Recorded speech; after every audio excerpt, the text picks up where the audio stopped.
Nós vamos continuar o nosso estudo, finalizar o capítulo 15, que aborda o vampirismo espiritual. Então, nós discutimos extensivamente, exaustivamente, o que poderia levar a uma situação de vampirização espiritual, e ficou faltando discutir a terapêutica para essa espécie de parasitismo. Então, quem não veio à aula passada, nós temos diversos graus de associação da espiritualidade para conosco. Graus simples, positivos para os dois lados, tanto para a gente quanto para o espírito que está próximo.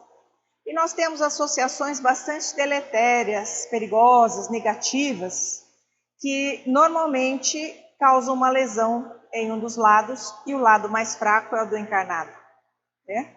Mas não significa dizer que uma pessoa que tenha desencarnado não seja obsediado por um encarnado que não lhe dá sossego, fica pensando e chamando toda hora. Mas a lição aborda a questão de lá para cá, em que espíritos que têm um desafeto especial por nós, provavelmente por nossa culpa mesmo, se sentem na condição de vingadores, autorizados a nos perseguir enquanto encarnados. E tentam a todo custo trazer perturbações à nossa vida, trazendo prejuízos de toda ordem, inclusive para a saúde, levando a dores, muitas vezes que não recebem um diagnóstico, e que os exames são todos negativos e o indivíduo apresenta um corpo doente. Isso é um dos exemplos só. Mas existe uma evolução desse processo que começa de uma forma simples e ele pode chegar até um estágio de vampirização das nossas energias, das nossas ideias, processo de fascinação. E André Luiz propõe, então, uma terapêutica, o que a gente tem que fazer para se libertar disso, uma vez que nós estamos imersos num mar de espíritos, encarnados e desencarnados, todos emitindo ondas mentais, e essas ondas mentais são capazes de nos influenciar de alguma forma. Então, na terapêutica do parasitismo da alma, as considerações de André Luiz começam. Importam, no entanto, observar que todos os sofrimentos e corrigendas a que nos referimos estão conjugados para as consciências encarnadas ou não, dentro da lei de ação e reação, que a cada um confere hoje o equilíbrio ou o desequilíbrio.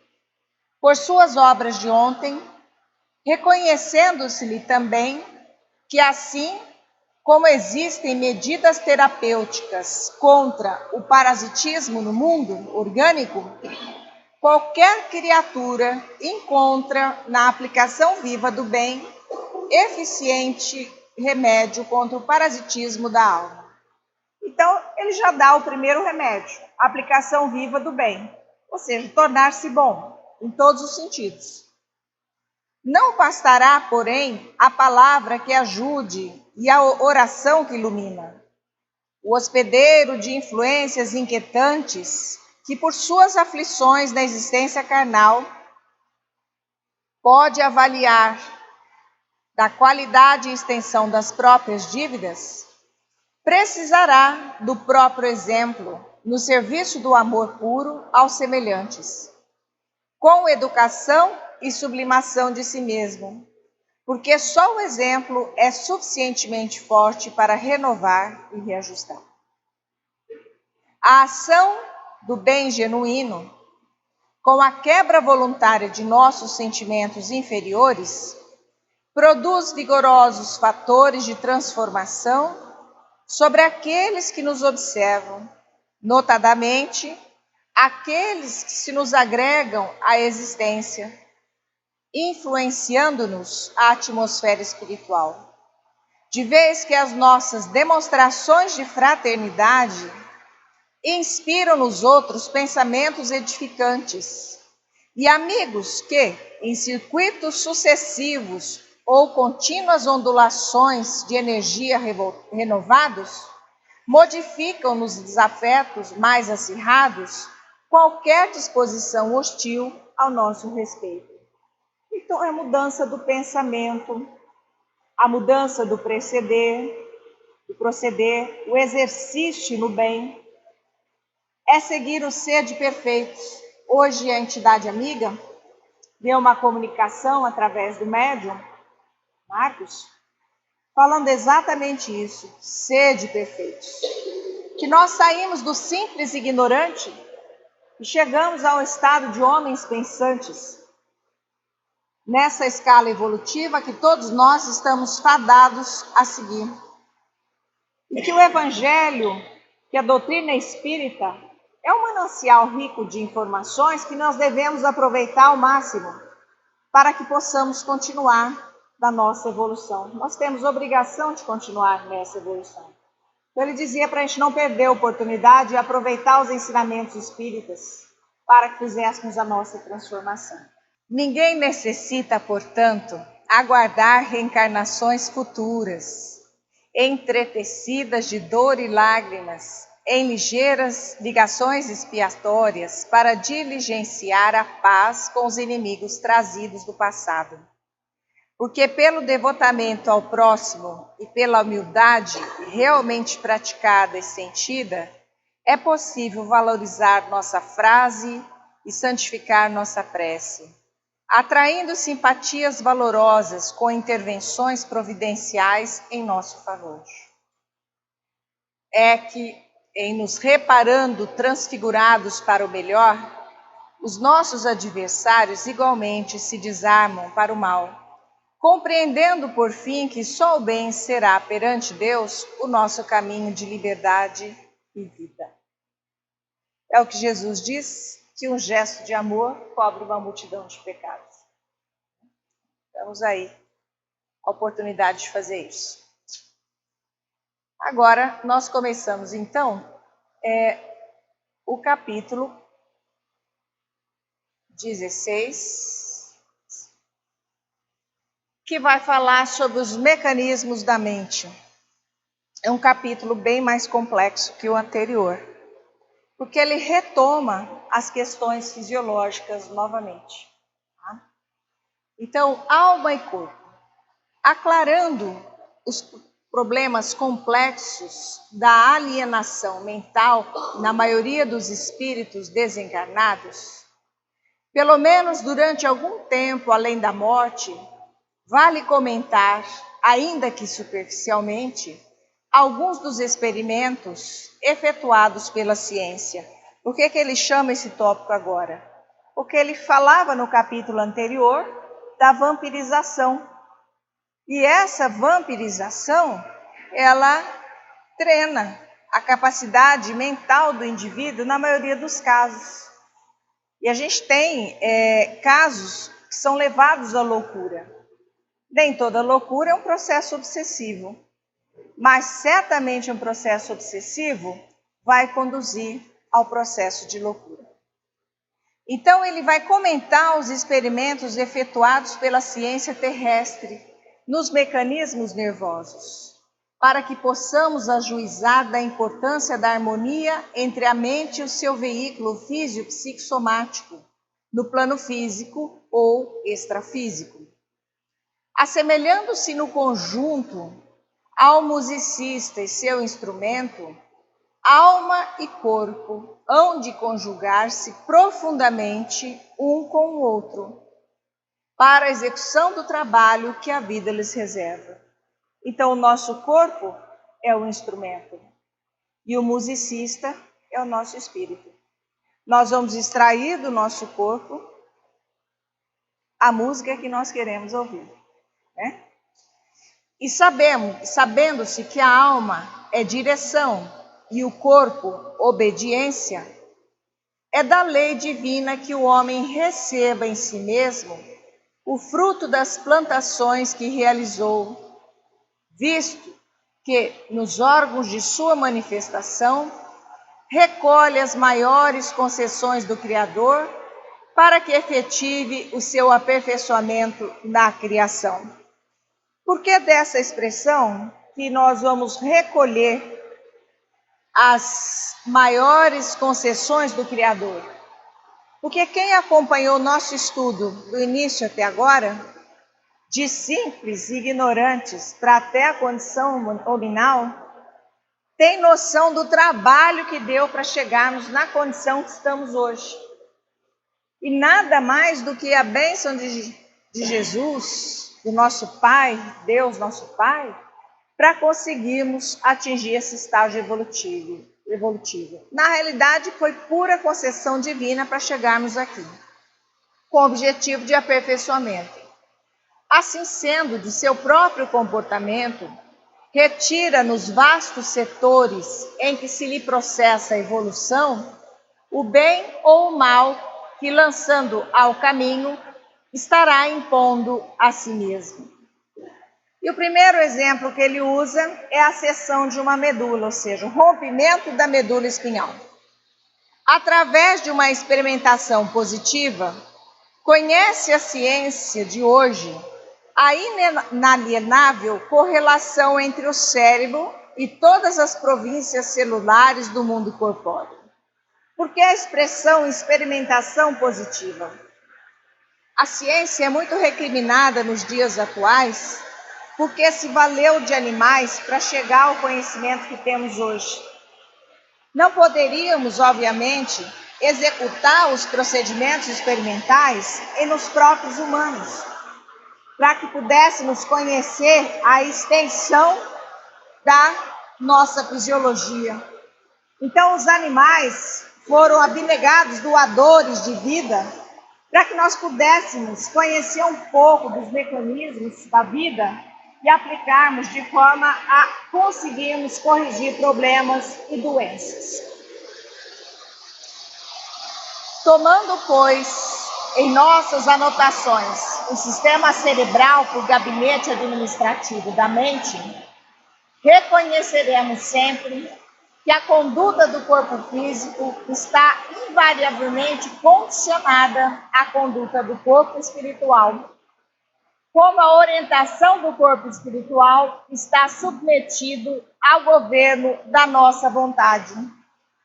Sabemos assim que depois de seccionada a medula de um paciente, se observa de imediato a insensibilidade completa, o relaxamento muscular, a paralisia e a eliminação dos reflexos somáticos e viscerais em todas as partes que recebem os nervos nascidos abaixo do ponto em que se verificou o prejuízo. Isso nós já estamos cansados de ver, infelizmente, situações em que o indivíduo sofre um acidente e tem a medula seccionada nos diversos níveis. Quanto mais baixo o nível de lesão, melhor é a recuperação, porque acima do ponto da lesão existem todos aqueles outros nervos para controlar as funções corporais e o paciente fica melhor. Quanto mais alto o nível da lesão, pior é a condição clínica e mais comprometido ficam os órgãos corporais, tornando a prova mais difícil. Muitas vezes, restando para o indivíduo somente a fala e a capacidade de movimentar a cabeça. Então, graças a esses experimentos, se conhece muito hoje sobre os mecanismos da insensibilidade. Que os animais tinham a sua coluna seccionada e até hoje se fazem experimentos assim, com outro intuito, não mais conhecer como funciona, mas conhecer como se recupera. E hoje eles já estudam a possibilidade, em gatos já conseguiram isso, de fazer um gato que teve uma medula seccionada, com as patas traseiras paralisadas, colocar alguns fios que ligam uma ponta na outra e o gato voltar a andar. Quer dizer, em animais menos evoluídos, isso está se tornando possível. E nós temos um grande contribuidor do avanço científico, foi aquele personagem do Superman, que teve uma lesão alta, né? Uma queda. É, um ator, né? Que fazia o personagem Superman. Isso, bem postado. E aí, é o Christopher Reeve, é isso? Ele contribuiu muito com o avanço da ciência. Em 2012 foi o último congresso que eu fui nessa área. Lá em Berlim eles já falavam desses fios e mostravam os animais voltando a andar. Então acho que a gente avançou muito e logo nós vamos ter notícia do indivíduo ter a capacidade de recuperar os seus movimentos.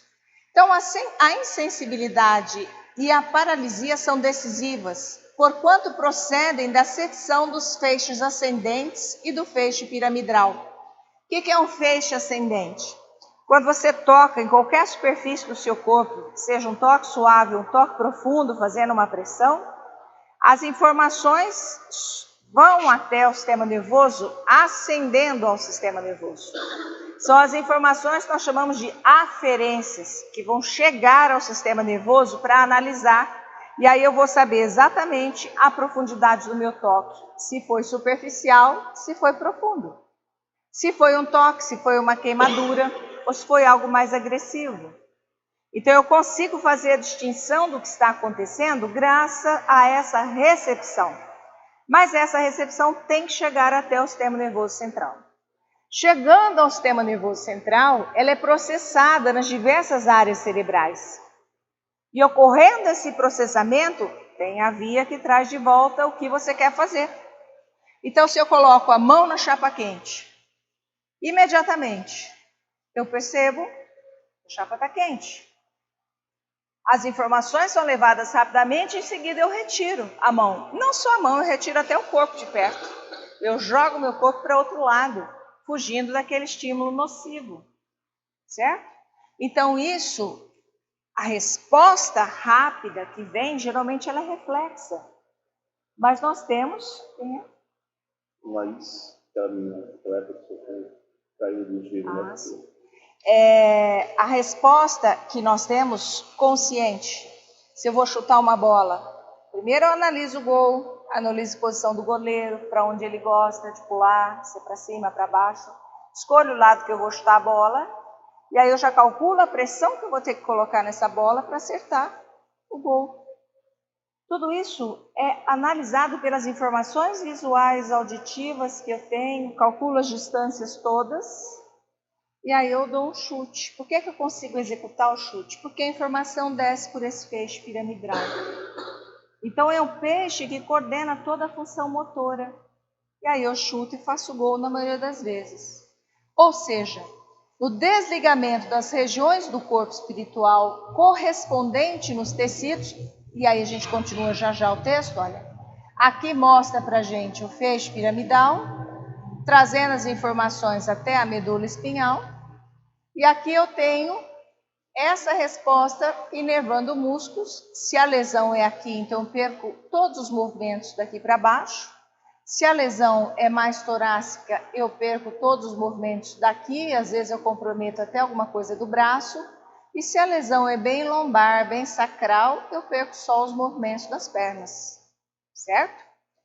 Então, esse feixe piramidal é que determina a nossa movimentação. E é óbvio que você tem as fibras sensitivas que vão trafegar em sentido de levar até o cérebro nas suas diversas partes. Aí a gente tem um corte assim, olha, eu fiz um corte aqui, tirei a face, estou vendo o meio do cérebro cortado nesse sentido, tá? Bom, e aí nós temos a inervação aqui numa outra figura, tá certo?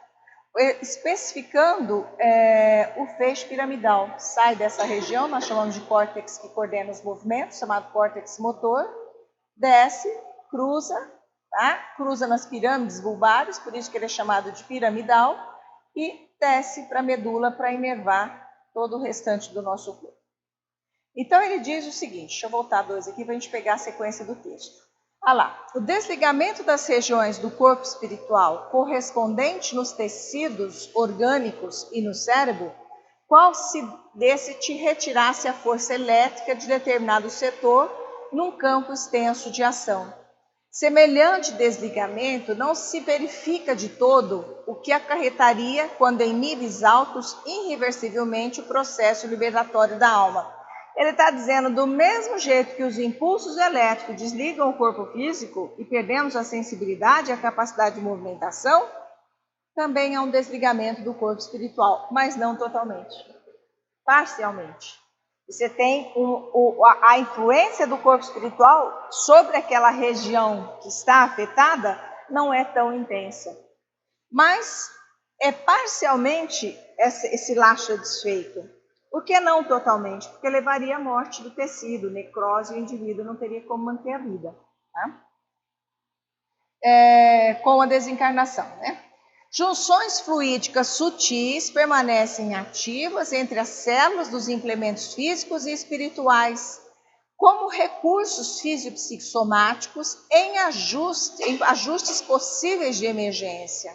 Em razão disso, não obstante a insensibilidade a que não nos reportamos, comparável ao silêncio orgânico, deixado pela execução de uma neurotomia, ou seja, o corte do neurônio, do nervo, né? Muitos pacientes se queixam de doer em zonas localizadas para baixo do nível em que expressou o corte. Fenômeno este perfeitamente atribuível ao contato das células do corpo espiritual com as fibras aferentes que vibram na cadeia simpática, penetrando na medula acima do ponto molestado. Então vamos ver isso aqui. Nós temos duas cores representadas nesse esquema. A entrada representada em vermelho. Então, nós vamos, por exemplo, pegar a entrada de uma dor de estômago. Vem por aqui, entra na cadeia simpática, que é essa aqui que ele fala. Entra, vai até a medula e daqui sobe em direção ao sistema nervoso central por essas fibras que ele marca em vermelho. Depois, nós vamos ter uma resposta que desce até aqui e segue na via azul e vai ao coração e vai ao estômago. Ele, felizmente, escolheu uma figura interessante para exemplificar. Você usa, muitas vezes tem dor no peito, especialmente quando se dobra. Essa dor nada mais é que uma compressão do estômago fazendo um refluxo de ácido nessa região. E dói o esôfago. E a dor, a inervação é a mesma, na mesma altura da medula. Você tem a sensação que está tendo um infarto. E às vezes você tem um infarto achando que está tendo refluxo. Então tem que examinar sempre, né? Deu dor, tem que examinar, porque às vezes é um problema gástrico, não necessariamente um problema de infarto. Então ele está dizendo que as células onde eu cortei o neurônio, ali existe uma excitação daquele corpo, que leva a informação até o sistema nervoso central. E o indivíduo sente a dor. E tem uma outra característica que André Luiz não citou aqui, talvez pela questão do conhecimento da época.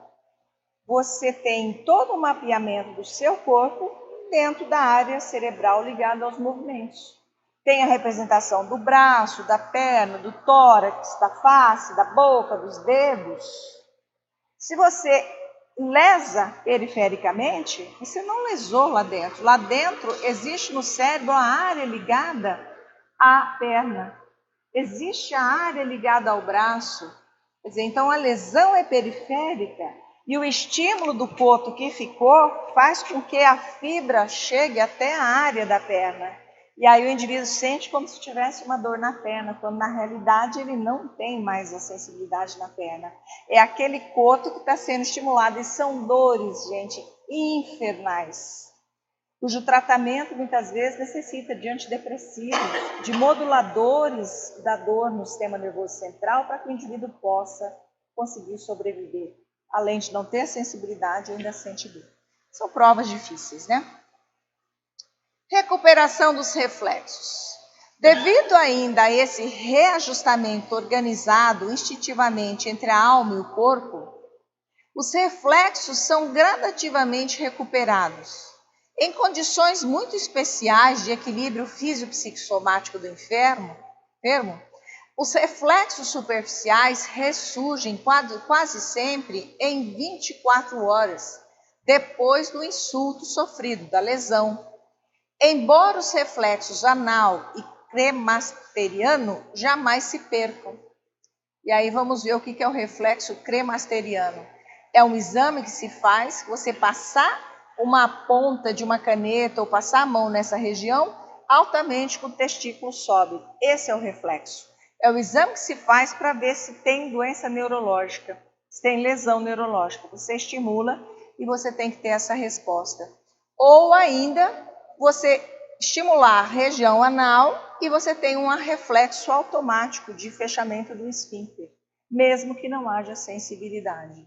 E ainda ele fala de um outro reflexo, que é o insulto, ou seja, a lesão esse em que o sinal de Babinski ou extensão dos pedatículos, principalmente do primeiro, não rara acompanhado por determinado grau de contração do joelho, denuncia violação do feixe piramidal. Então ele mostra que nesse reflexo é o sinal de Babinski normal. Se você passa uma ponta na sola do pé, você recolhe os dedos automaticamente.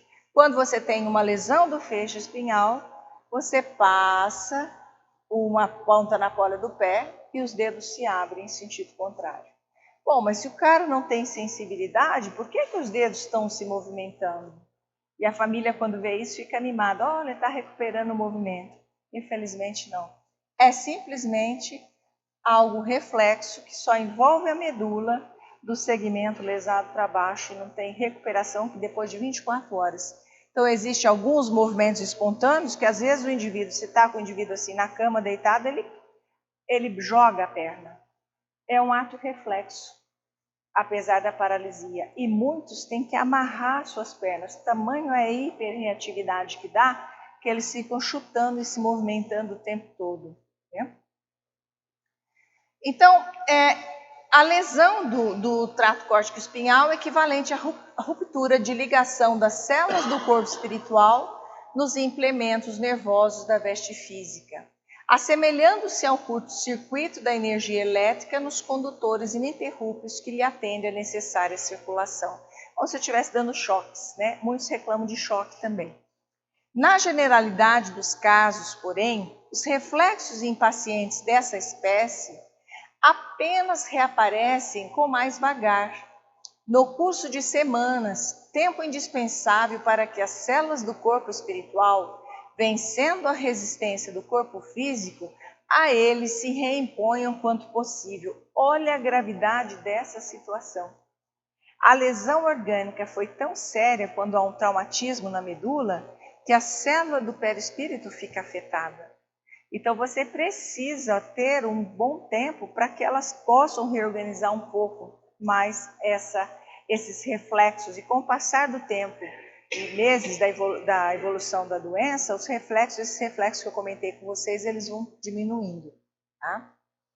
Aí ele entra num outro tópico. Até agora ele está discutindo as questões ligadas à medula, que são os reflexos medulares. Eu vou pisar num prego, quando eu encostei no prego, eu automaticamente tiro o pé. Ou ainda, eu vou pôr a mão na chapa quente, eu ponho a mão rapidamente, eu tiro a mão. Quer dizer, eu não pensei, nossa, a chapa está quente, será que eu tenho que tirar a mão? Não deu, não pensei, eu simplesmente bati e tirei. Isso é um ato reflexo, independe da sua vontade. E agora ele vai falar da importância da encefalização, ou seja, o que é um encéfalo? É o cérebro. Qual é a importância do cérebro em todo esse processo? Sabemos igualmente que a depressão em estudo, ou seja, a lesão, né, em estudo, é tanto mais perdurável quanto mais complexa a encefalização do animal. Ou seja, no homem, ela é mais complexa. Nos batráquios, quem sabe o que é batráquio? Sapo, isso. Os reflexos desaparecem apenas por alguns minutos. No gato, a diminuição da atividade vital é maior. No cão, ainda mais, e no chimpanzé, o refazimento pede vários dias. E na criatura humana, a restauração dos reflexos referidos exige mais tempo, como, por exemplo, o reflexo de extensão cruzada, cuja recuperação reclama 6 semanas, aproximadamente, após o trauma espinhal. Vamos ver se a gente roda um vídeo aqui, né, Gil? Se a gente consegue? Sei não, hein? Será? Ver se a gente consegue mostrar esse vídeo aqui para vocês. Mostrar esse reflexo de tensão cruzada. Ó, um bebezinho que não aprendeu a andar, não aprendeu a falar, tá novinho, acabou de nascer.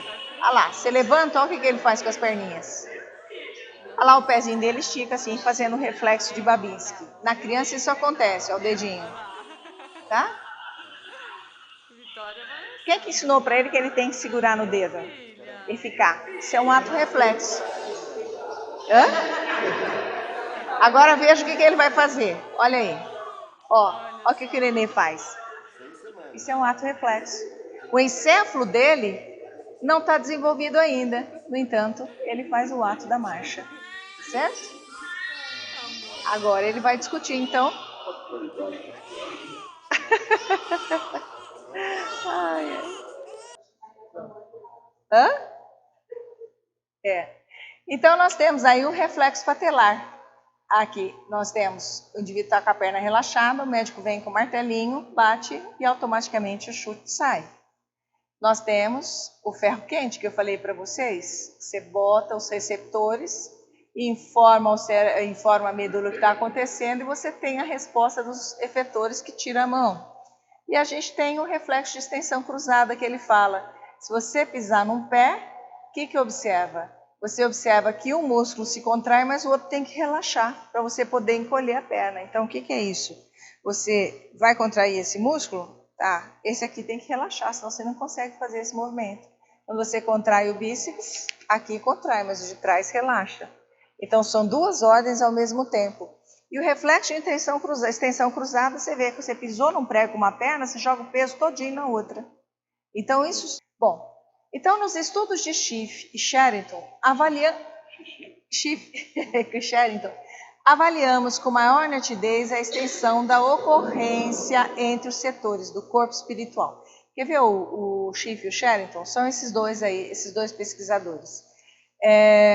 Então, avaliamos com maior nitidez a extensão da ocorrência entre os setores do corpo espiritual e do corpo físico, mediante a seção completa da medula espinhal realizada ao nível dos segmentos lombares, pela qual vemos um cão experimentado com a medula dorsal seccionada, acusando paraplegia e alterações sensitivas. O que é a medula dorsal? Você tem a parte ventral, que está mais em contato com o abdômen, e o dorsal, que está na parte mais posterior. Tá? A medula é uma estrutura assim. Nós temos acusando paraplegia e alterações sensitivas consequentes abaixo da região prejudicada, assim como uma extensão espástica dos membros anteriores, devido à ausência da inibição oriunda dos membros posteriores. Inibição que normalmente neutralizaria os impulsos do sistema labiríntico cerebelar. Vamos ver o que ele está querendo. Isso é um cão lesado. O que os senhores observam? A lesão foi neste ponto, a perna do animal encolheu automaticamente e a da pata da frente fica esticada. Isso é um reflexo de Schiff e Sherrington que eles mostram. Então, nós observamos que o cerebelo, juntamente com o labirinto, são estruturas que coordenam a nossa movimentação, regulando o equilíbrio dos movimentos. Porque quando o cão vai andar, ele estende uma perna e encolhe a outra. Aí ele põe a outra e faz esse movimento para andar. Neste caso, ele encolheu as traseiras e automaticamente ficou com as dianteiras esticadas. Bom, já evidenciando algum grau de encefalização. É que o corpo espiritual preside no campo físico a todas as atividades nervosas, resultantes da entrosagem de sinergias funcionais diversas. Disso temos estrita conta nos reflexos, cuja complexidade cresce invariavelmente na medida em que solicitam o concurso de maior campo de neurônios internunciais para que se efetue.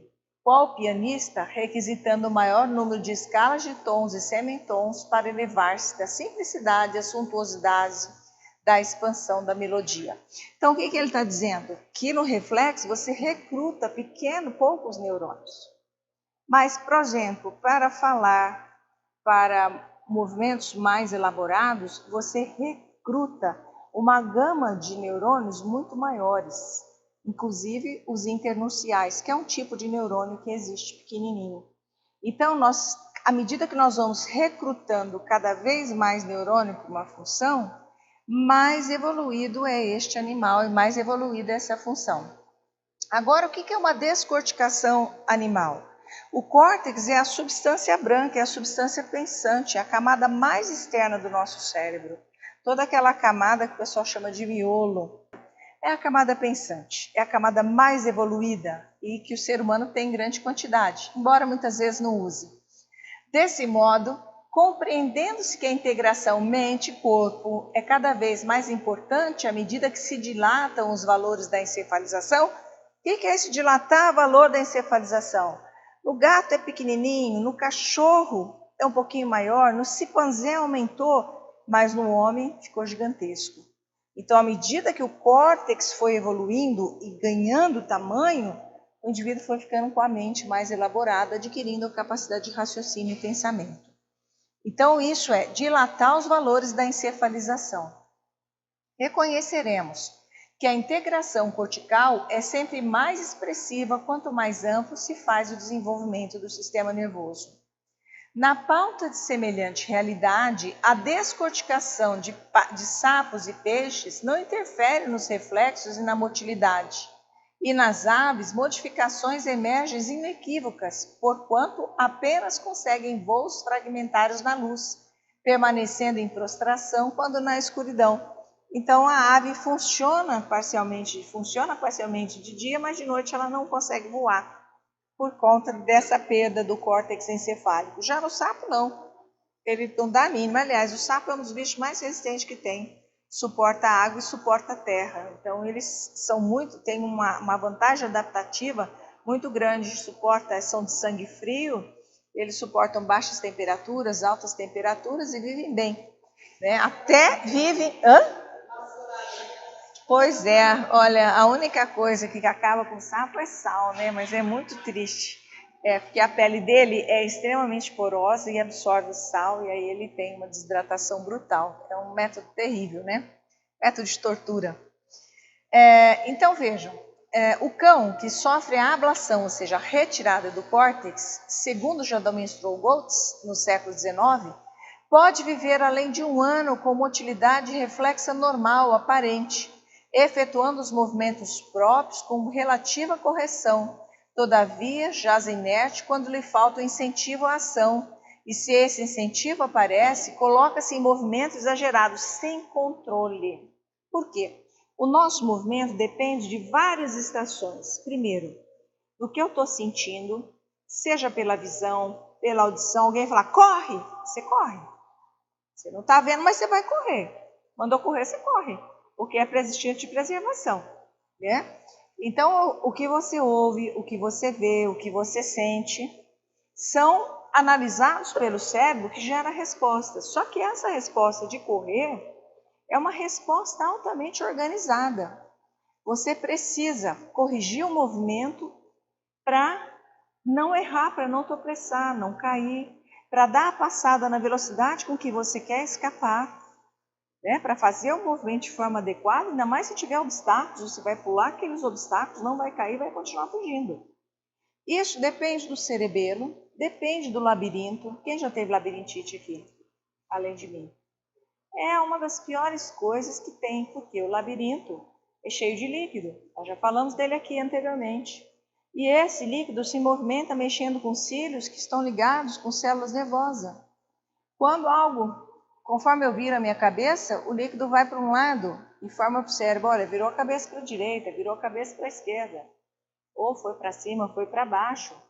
E corrige o meu olhar e eu consigo sem ter vertigem. Quando nós temos uma inflamação, um processo de desequilíbrio, às vezes na densidade desse líquido, nós temos quadro de labirintite, fica tudo desequilibrado, a gente fica com tontura o tempo todo.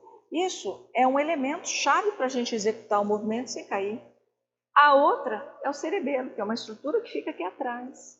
Também bastante primitiva, que nos animais inferiores é desenvolvido, no homem ela ficou mais reduzida em relação ao desenvolvimento do córtex.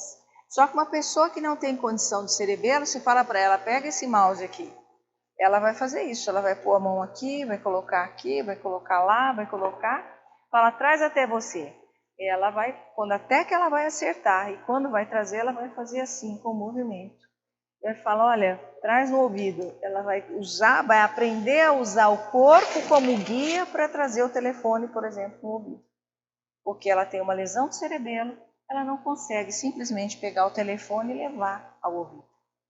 Então, vale o parênteses aqui para dizer para a gente que, do aspecto fisiológico, a bondade divina é tão grande na nossa vida, para que a chance de dar errado, são tantas as vias para dar errado, e nós damos certo.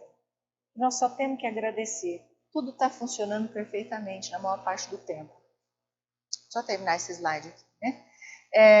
Então vejam, quando este animal, esse cão está com o córtex retirado, ele só se movimenta se tiver uma motivação. Então, se ele tem a motivação, ele começa a se movimentar, mas de forma desorganizada, porque a conexão do córtex com o cerebelo para regular esse movimento está perdida, já que o córtex foi retirado.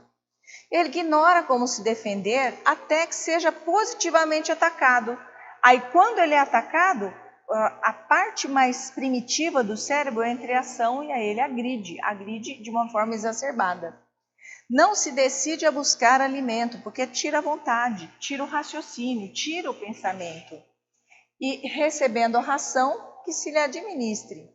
Embora as funções viscerais, ou seja, coração, pulmão, fígado, estômago, intestino, estejam funcionando, sem maiores alterações, não reconhece as pessoas, baldo de memória, revelando a disjunção dos recursos fisiopsicossomáticos que lhes são peculiares, fenômeno pelo qual evidencia compreensível e aparente regressão ao estágio evolutivo inferior. Os chimpanzés, entretanto, com a encefalização mais complexa, não sobrevivem por muito tempo após a extirpação do córtex cerebral, e quando sofrem a destruição parcial desse e daquele elemento cortical, apresentam, como acontece na criatura humana, modificações extensas e profundas.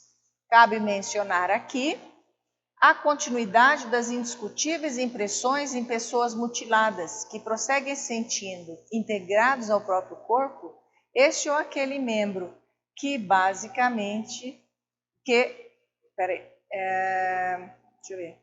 aquele membro que fisicamente não existe mais. Então eu esqueci de trazer o slide aqui para vocês, mas eu trago a semana que vem, que mostra o nosso corpo todo mapeado dentro da região cortical. Por isso que, mesmo que a gente não tenha sensibilidade em algumas partes do corpo, a sensibilidade no cérebro não é perdida, certo? Nós vamos parar por aqui.